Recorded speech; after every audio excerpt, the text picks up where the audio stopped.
दोस्तों नमस्कार, मेरा नाम विभू, स्वागत है आपका हमारे चैनल पर। तो आज हम आपके लिए लेकर आए हैं एक वीडियो जिसके अंदर आज हम पढ़ाएंगे हिंदी व्याकरण का एक टॉपिक संज्ञा। और संज्ञा की ये दूसरा पार्ट है संज्ञा का। पहला पार्ट हमने करवा दिया, आप जाके हमारे चैनल पर देख सकते हैं। तो थोड़ा रिवीजन कर लेते हैं पहले पार्ट का। उसमें हमने क्या करवाया था, बताया था कि संज्ञा क्या होती है, यानी संज्ञा की परिभाषा। संज्ञा की परिभाषा पढ़ाया उसमें हमने, ठीक है। फिर बताया संज्ञा कितने प्रकार की होती है मूल रूप से, यानी मूल रूप से कितने प्रकार की। फिर हमने बताया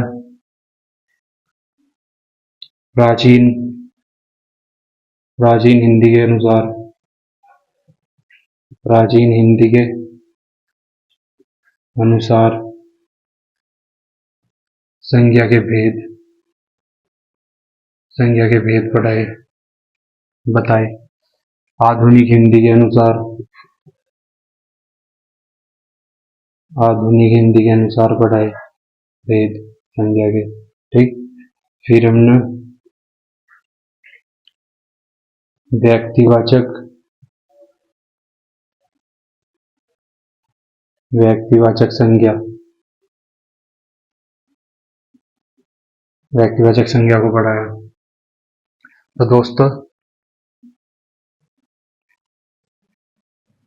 इतनी बात हमने उसमें बता दी थी फर्स्ट वीडियो में इसकी। आज हम सेकंड वीडियो लेकर आए हैं इसकी। और तो आइए स्टार्ट करते हैं। व्यक्तिवाचक होगा तो आज करेंगे हम जातिवाचक। पहले तो इसके जे संज्ञा या कितने प्रकार की, यह 5 प्रकार की। कौन कौन सी? व्यक्तिवाचक, व्यक्तिवाचक संज्ञा, जातिवाचक,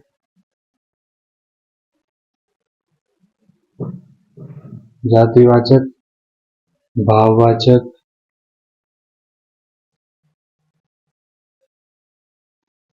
भाववाचक और समूहवाचक, समूहवाचक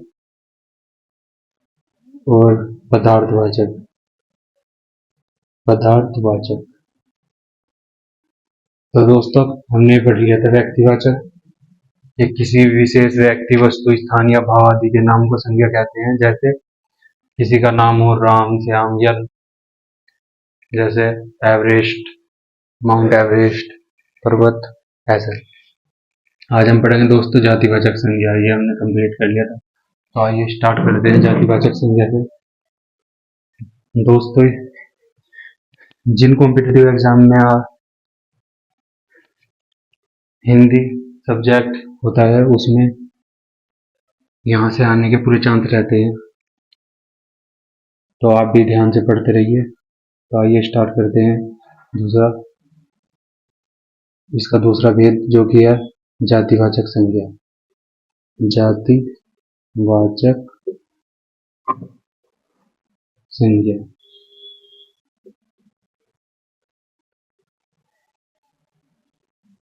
ठीक है। जातिवाचक, जातिवाचक मतलब जो जाति का ज्ञान करवावेगी, यानी हाँ जाति का ज्ञान यानी बोध करवावेगी, उसे क्या कहेंगे? जातिवाचक। संज्ञा का वह रूप, संज्ञा का वह रूप जिससे जिससे किसी किसी जाति या उपजाति का बोध होता है उसे हम जातिवाचक संज्ञा कहते हैं, ठीक है। इसका उदाहरण है दोस्तों, उदाहरण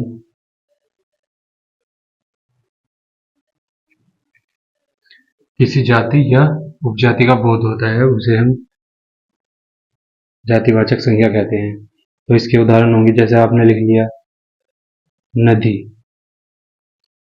तो नदी क्या है? नदी एक जाति है। कैसे? क्योंकि देखो, इसकी पहचान क्या है?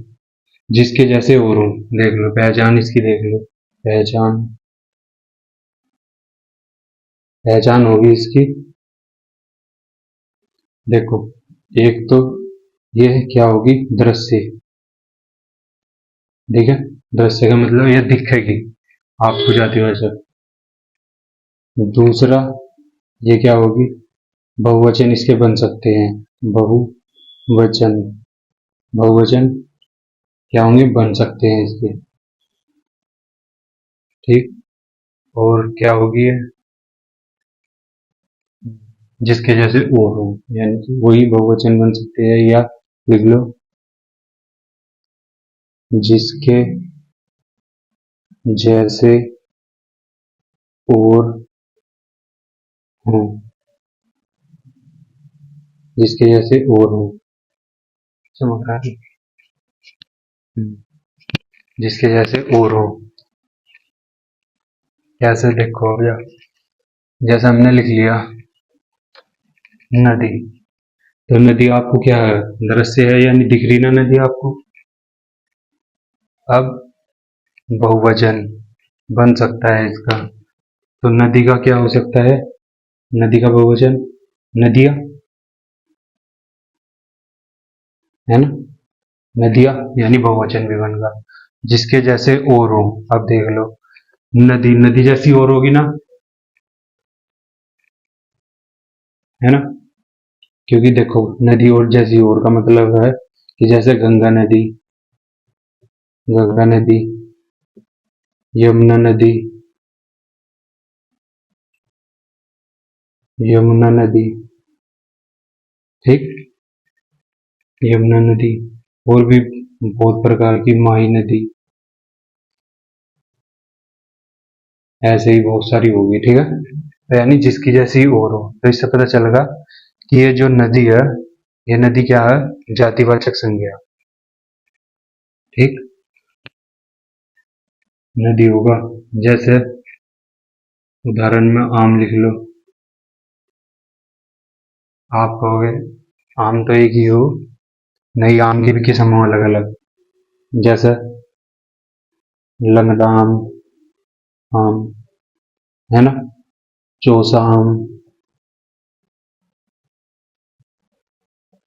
दुशहरी आम, है ना? इक्कर, ऐसे।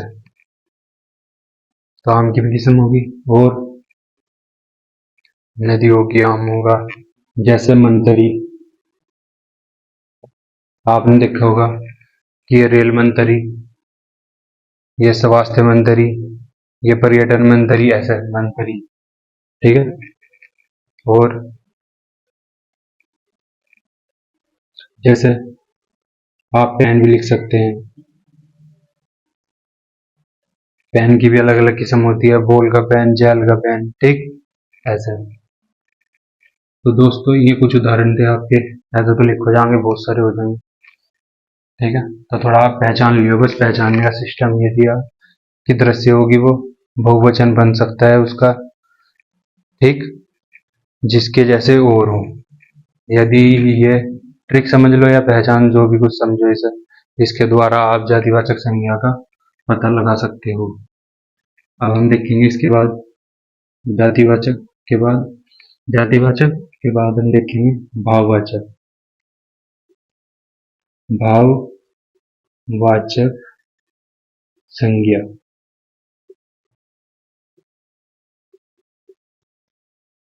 भाववाचक संज्ञा। भाववाचक यानी कि जो, मतलब इसकी पहचान अगर आप, चलो पहले लिख लो इसकी परिभाषा। परिभाषा होगी इसकी, जो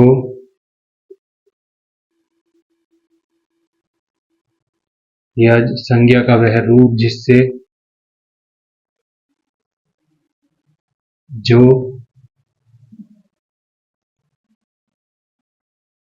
किसी के भाव यानी कि भाव, गुण, दोष, अवस्था, जो किसी के भाव, गुण, दोष, अवस्था आदि का बोध कराती है।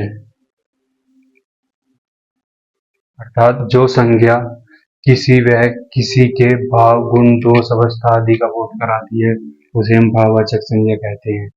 जैसे भाव कौन से? जैसे किसी के चेहरे पे देखा होगा आपने प्रेम का भाव, क्रोध का भाव, ठीक है। गुण देखे होंगे किसी में आपने कि ये अच्छा, ठीक है, यानी अच्छाई और उसकी ईमानदारी, ठीक है। और दोष जैसे उसकी बुराई, बुराई क्या है? दोष, बुराई, नफरत आदि। अवस्था देखी होगी आपने, अवस्था कैसी? जैसे बुढ़ापा या बचपन, बचपन भी तो एक अवस्था ही। बुढ़ापा, बुढ़ापा, यौवन आदि। तो ये किसके अंतर्गत आएंगे? भाववाचक, क्योंकि प्रेम भी एक भाव। और पहचानने की है, पहचानने की कैसे करेंगे आप? पहचान, पहचान के लिए दोस्तों ये क्या है? इनके उदाहरण, ठीक, ये सारे के सारे। पहचान कैसे करेंगे? एक तो ये क्या होगी? अदृश्य होगी,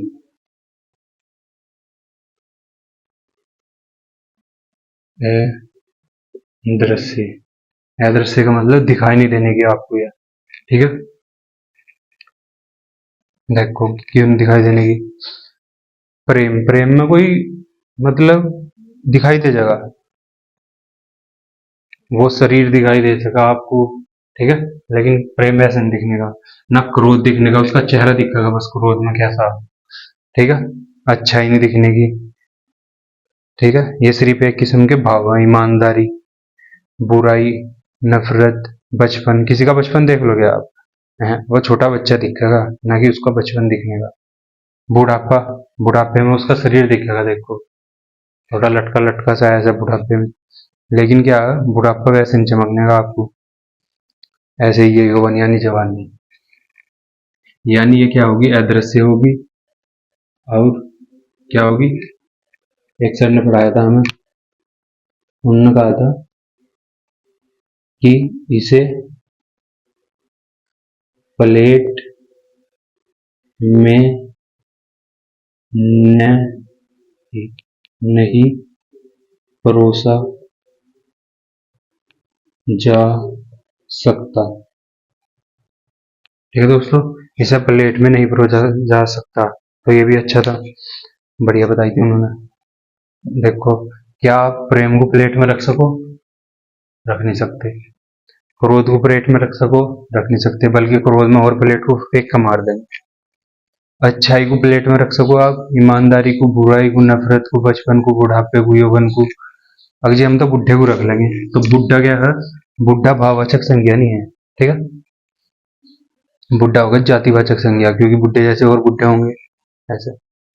तो ये भी ठीक है, इसकी ट्रिक बहुत अच्छी है अगर इसे समझ लिया आपने, कि इसे प्लेट में नहीं परोसा जा सकता और अदृश्य होगी दिखने के लिए, ठीक है। जैसे आपसे पूछा गया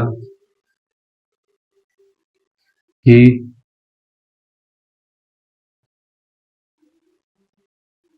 क्या बोला? मोहब्बत, मोहब्बत, मोहब्बत जातिवाचक है या भाववाचक? तो दोस्तों आप ही देख लो, मोहब्बत को प्लेट में रखा जा सके या जातिवाचक, यानी मोहब्बत जैसी और मोहब्बत हो। मोहब्बत को हम प्लेट में रख नहीं सकते, एक तो ये दिखती नहीं, एक प्लेट में नहीं रखी जा सकती, तो कौन सी होगी या मोहब्बत या होगी भाववाचक संज्ञा। ठीक, अगर हमने लिख दिया मोहब्बतें, मोहब्बतें, मोहब्बतें, तो जैसे ही, हाँ एक और लिख लो इसका, एक और इसकी पहचान है कि इसे, ये क्या होगी, एक वचन में होगी, एक वचन, एक वचन में होगी। अगर इसका एक वचन बहुवचन हो, मतलब जो भाववाचक संज्ञा है इसका बहुवचन हो, तो वो क्या में चला जाएगा, जैसे मोहब्बत तो क्या थी, भाववाचक संज्ञा, ये क्या है, भाववाचक, भाववाचक, भाव, भाववाचक संज्ञा। लेकिन ये जो मोहब्बत है, यानी कि मोहब्बत का मोहब्बत हुआ यानी बहुवचन बना, तो ये क्या होगी दोस्तों, ये होगी मोहब्बतें जातिवाचक संज्ञा। ठीक, जातिवाचक संज्ञा। ठीक है, यदि आप भाववाचक संज्ञा का जातिवाचक मतलब भाववाचक संज्ञा का बहुवचन बनाओगे, और ठीक है, तो वो क्या में चल जाएगा, जातिवाचक में। तो जातिवाचक होली, भाववाचक होली, अब और व्यक्तिवाचक हमने पिछली वीडियो में आपको बताया था इसके फर्स्ट पार्ट में। अब हम करेंगे समूहवाचक और द्रव्यवाचक संज्ञा के बारे में पढ़ेंगे। ठीक है,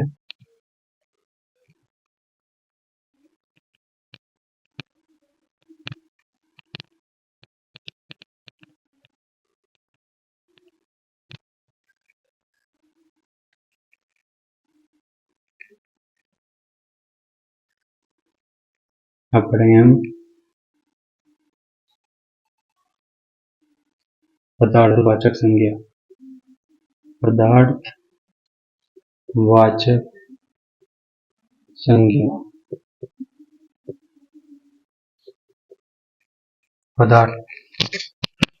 पदार्थवाचक संज्ञा क्या होती है, पदार्थवाचक जिससे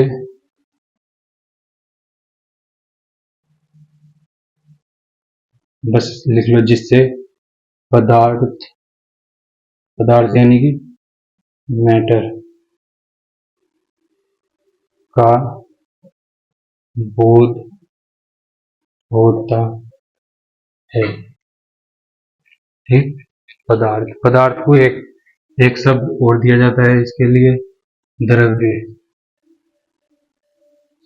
द्रव्य, द्रव्य का मतलब भी क्या होगा, मैटर। ठीक है, यानी पदार्थवाचक जिससे पदार्थ का बोध होता है उसे पदार्थवाचक संज्ञा कहते हैं। उदाहरण देखो इसके, उदाहरण, उदाहरण कैसे देखो, जैसे आपने देखा होगा पदार्थ कुछ भी हो सकता है, चीनी, चीनी भी तो एक पदार्थ है, लोहा, चांदी। ठीक, यानी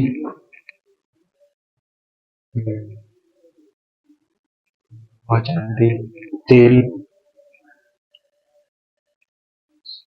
तेल, हाँ तेल। ठीक, ऐसे बहुत सारे हो सकते हैं जो, देखो आपने तो पढ़े होंगे साइंस में, पदार्थ, पदार्थ कौन से हो, ठोस,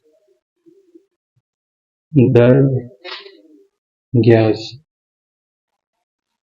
एक और बोस, आइंस्टीन, कंडेंसेंट और प्लाज्मा, प्लाज्मा। ठीक है, तो ये 5 अवस्थाओं, वैसे 3 अवस्था पढ़ाई जा, लेकिन बड़ी क्लासों में इनके बारे में बताया जाता हूँ। बोस, आइंस्टीन, कंडेंसेंट, ये इसकी फुल फॉर्म, और एक ये अवस्था प्लाज्मा।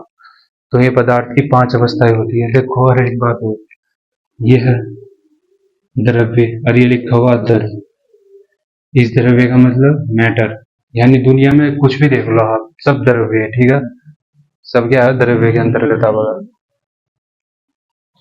और द्रव, द्रव मतलब लिक्विड, लिक्विड यानी कि तरल।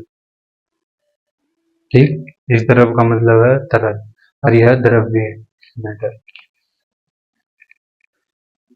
तो ये जो आपने साइंस से पढ़े होंगे ये भी पदार्थ ही, और ये जो भी आपको देखने को मिला चीनी, लोहा, टीन, सब, ठीक है। अब इसमें ऐसा हो सका कि कुछ तो होंगे ठोस, ठीक है। ठोस, ठोस का मतलब जैसे आपने देखा होगा लोहा, चांदी, है ना, लोहा, चांदी, ये होंगे ठोस। द्रव जैसे क्या होंगे, जैसे जो कोई, जैसे तेल, घी आदि। गैस, गैस भी आपने देखी होगी, CO2, ऑक्सीजन, ठीक है, नाइट्रोजन, ऐसी बहुत सारी गैस, मीथेन, माथेन, इन सब, ठीक है। तो ये है पदार्थवाचक संज्ञा, जिससे किसी पदार्थ का ज्ञान होता है आदमी। अब हम पढ़ेंगे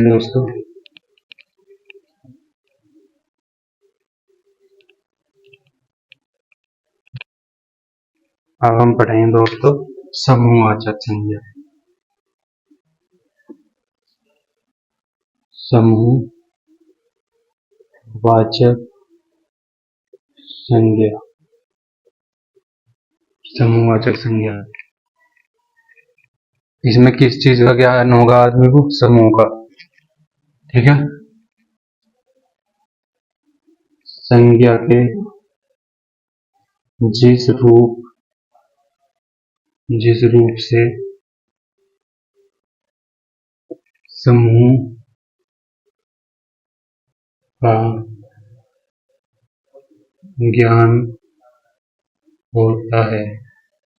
ठीक। संज्ञा के जिस रूप से समूह का ज्ञान होता है उसे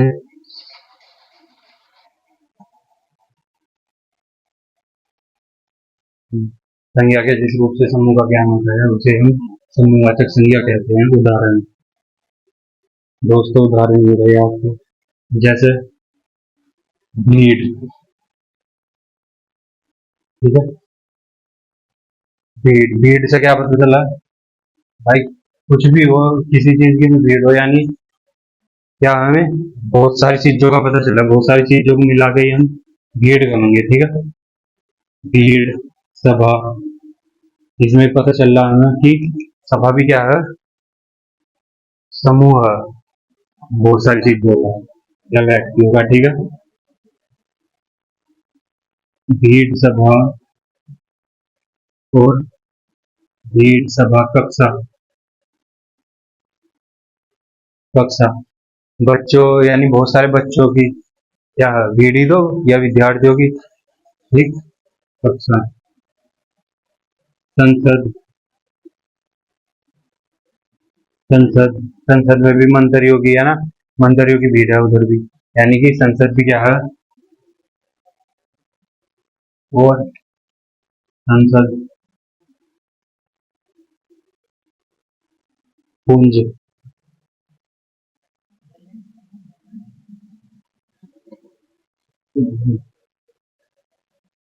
गुच्छा लिख लो, गुच्छा, गुच्छे में भी देखो, जैसे किसी का अंगूर का गुच्छा, तो जैसे अंगूर का गुच्छा तो उसको अंगूरों की भीड़ ही तो, है ना, अंगूरों की भीड़ को ही तो कहेंगे। ये छोटे छोटे अंगूर ये उन्हें आपस में मिला के क्या बनेगा? गुच्छा। तो ये भी मतलब समूह ही, ठीक है दोस्तों। यानी समूहवाचक संज्ञा में क्या होगा? किसी भी चीज का, वो आदमी हो सके, कोई चीज, अन्य वस्तु हो सके, उनकी क्या होगी? ऐसे ही बहुत उदाहरण हो सका, जिससे हमें पता चलता है समूहवाचक संज्ञा। और एक बात छोटी सी देखो, संज्ञा, संज्ञा क्या है? संज्ञा किसी का क्या है? नाम, ठीक। वो किसी भीड़ का नाम हो सकता है, किसी भाव का नाम हो सकता है, किसी व्यक्ति का नाम हो सकता है, ठीक है। किसी भी चीज का नाम को ही संज्ञा कहा जाए। अगर संज्ञा आपको नहीं पता तो संज्ञा का एक अन्य नाम, मतलब अन्य अर्थ नाम भी, तो समूह संज्ञा, ये भी पता दोस्तों। संज्ञा, संज्ञा तो खत्म, हम पढ़ेंगे इसके अगली वीडियो में संज्ञा के मतलब जातिवाचक संज्ञा से भाववाचक संज्ञा बनानी है, भाववाचक संज्ञा से जातिवाचक, ऐसे।